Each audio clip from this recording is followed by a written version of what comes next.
What's going on, fantasy football fans? I'm your host, the Brain, and you're watching The Couch. These are my Week 16 waiver wire pickups. I had a Santa hat to complete my Santa Stormtrooper costume, but somebody ate it.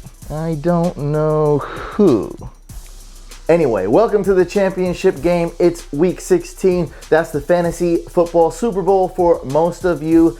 And for those of you that do play Week 17, that's about like 3% of the viewers out there. I will be doing a Week 17 waiver wire video, so make sure you stay tuned. Also, make sure you check out the podcast. We'll be giving updates on our league, as well as some other cool things that you need to know for Week 17 and in the future to think about next year. So make sure you check out the podcast. It's called CouchCast. It's on iTunes and Stitcher. Also, make sure you guys watch the next video, and I'll be doing, again, the Fantasy Football Awards show, of course. So stay tuned to the videos and the podcast. Before we get into the goodies, the waiver wire pickups that help you win Week 16, let's take a look back at last week at the biggest fantasy disappointments, the guys that let you down, that you expected to do well but did not, and I like to call them my top Fantasy Woes. I gotta go with Davante Adams. He makes it on my top 3 Fantasy Woes list. The main reason he's on here is he had 2 huge drops in the end zone.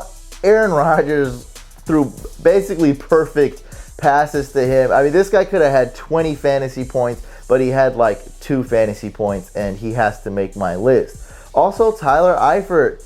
This guy's an incredible tight end, but he only got 1 catch for 9 yards, just not cutting it.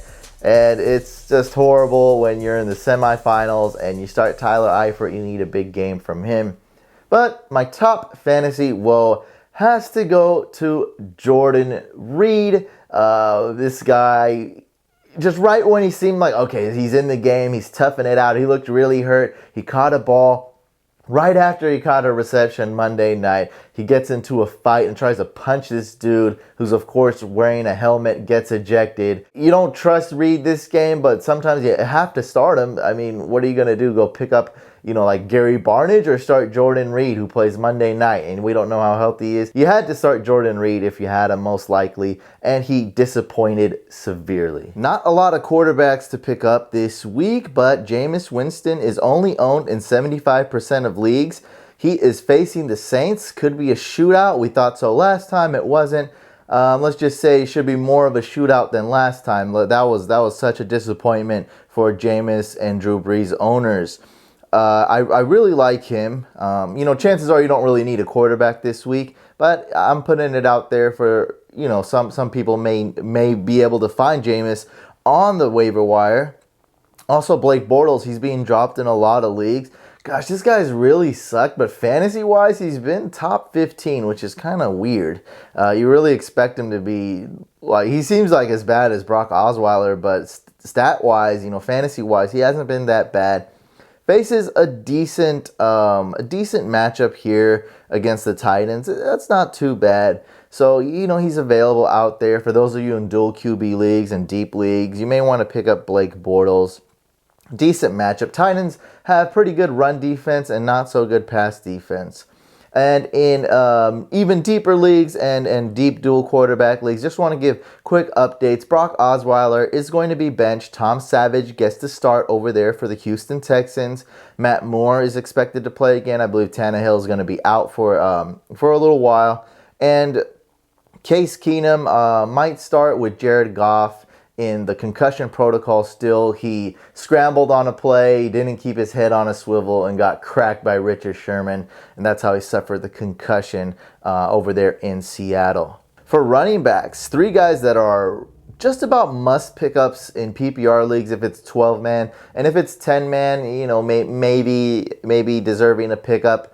I say maybe only because like 80% of the teams, or over 80% of the teams, are eliminated already. You're not playing for that much if you're eliminated, but if you're fighting for 3rd place or of course 1st place, your team's probably stacked. But nonetheless, Dion Lewis, Charles Sims, and Kenneth Dixon are both really good in PPR leagues.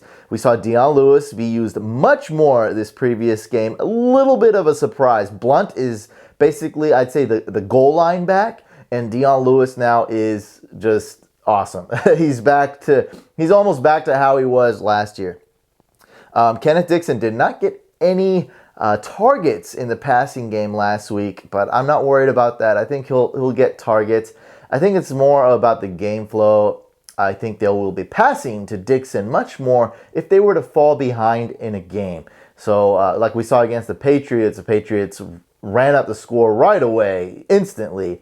It seemed like it was, I think the score was like 15-0 in a blink of an eye right when the game started. So Dixon caught 8 receptions that game.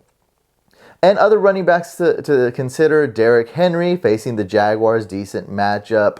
Kind of hard to trust him with DeMarco Murray there, but he did vulture touchdowns this past week, week 15. Kristen Michael, if James Starks is out again. Justin Forsett, Dwayne Washington, if Riddick is out. Paul Perkins with Vereen Hurd, Chris Thompson in PPR leagues, and Robert Turbin in deep leagues. For wide receivers, I have Cameron Meredith, Mohamed Sanu, Philip Dorsett, Marquise Lee, Tyler Lockett. Tough matchup, but I think you can still squeeze him in a lineup if you need to. Charles Johnson, if Adam Thielen is not playing, and Jeremy Curley. These are not really great names. I just went through them fast because it's the championship game. You probably don't want to start any of these guys in the championship. If you're really desperate, some of these names are intriguing though. Like Marquise Lee, if Allen Hurns is out again, that's not bad. Philip Dorsett, if Moncrief is out, that's not too bad. I really like Mohamed Sanu if Julio Jones is out. Now, you can still start him, I guess, with Julio Jones there. But Julio Jones is a good chance that he'll be really healthy and be able to play Week 16, by the way. So that's good news for Julio owners, those of you that somehow lasted this long and are in the championship game. For tight ends, we saw Charles Clay ball out the last couple games. Has a decent matchup, not as good but as last week when he faced the Browns, but still is involved in this offense. And I thought this would happen. I wasn't too confident in it, but I thought it may happen, that it'd get more involved, and he has been more involved. Jared Cook, high upside tight end. Ryan Griffin, if CJ Fedorowicz is out.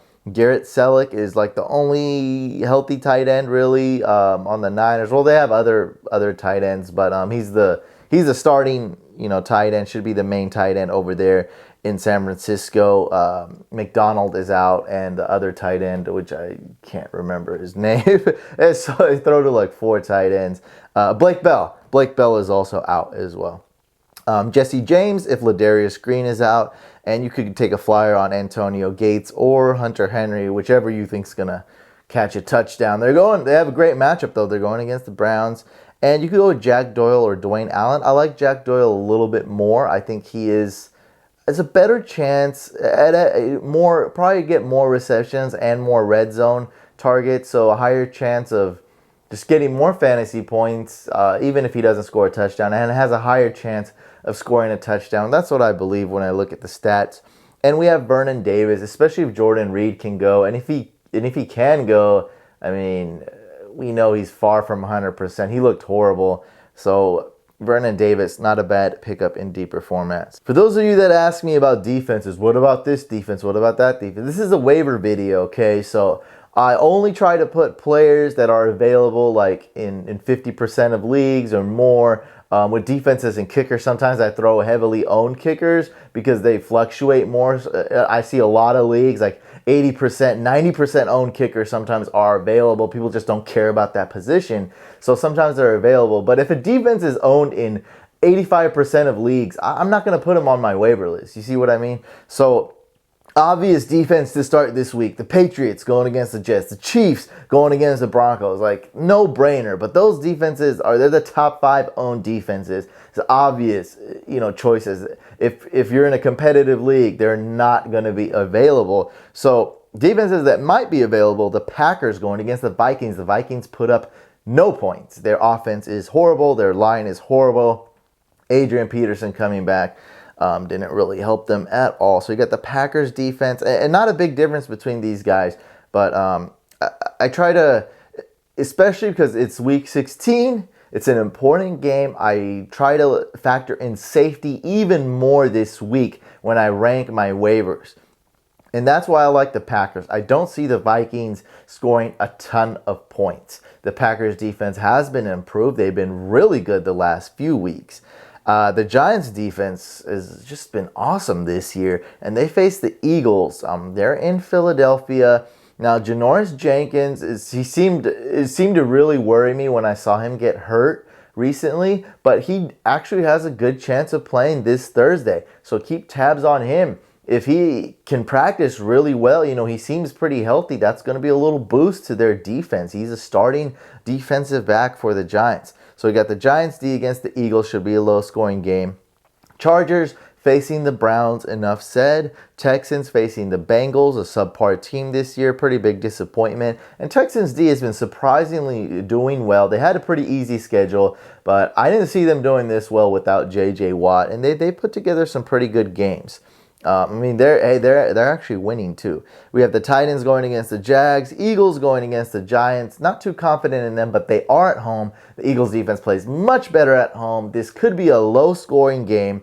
Eli Manning hasn't thrown a ton of touchdowns. The Giants haven't scored a ton of touchdowns this year, period. So this could be a low-scoring game. And in much deeper leagues, that's kind of I wouldn't be too confident starting the Eagles D. I see them losing this game, but it's in a deep league. But in much deeper leagues, you go with the Cowboys, the Rams, Dolphins, Jaguars, or Niners if you're like in a 16-man or 20-man league, something really deep like that. You know, you don't really trust the Niners, but talk about low-scoring game. That should be a very low-scoring game. The Niners at Los Angeles. For kickers, this position has also settled as well. I just want to toot my horn real quick though. Sebastian Janikowski was my ultimate sleeper kicker this year, and he's actually doing very well in our league. We get 4 points for 40-plus yarders and 5 points for 50-plus yarders. He's actually a top 5 kicker this year. Just amazing. We all know he has the leg, and his accuracy has been pretty good the last few games, so I really like that. He did really well for us in Week 15. So I got Ryan Suckup going against the Jags. Awesome matchup right there. The Jags allowed a ton of points to kickers. Just saw last week Nick Novak went off as well. Josh Lambo, Nick Novak again, pretty reliable kicker. Will Lutz, Sebastian Janikowski, and Robert Aguaye. We know he's not good, but he's actually been pretty accurate recently. He was horrible the first half of the season, then dramatically improved his accuracy the second half. I don't think he missed the field goal last week. That's pretty good. He's been doing well. Has a great matchup going against the Saints. And those are all my picks for Week 16. Make sure you guys like the video, leave a comment below, use hashtag AskTheBrain, whether you're leaving a comment below or hitting me up on any of the social medias. Also, make sure you subscribe to the YouTube channel. I'm Hussein the Brain, and this is the official Fantasy Couch mascot, Monte Snuggles. He's such a good boy today, thankfully. I'll see you guys on the next video.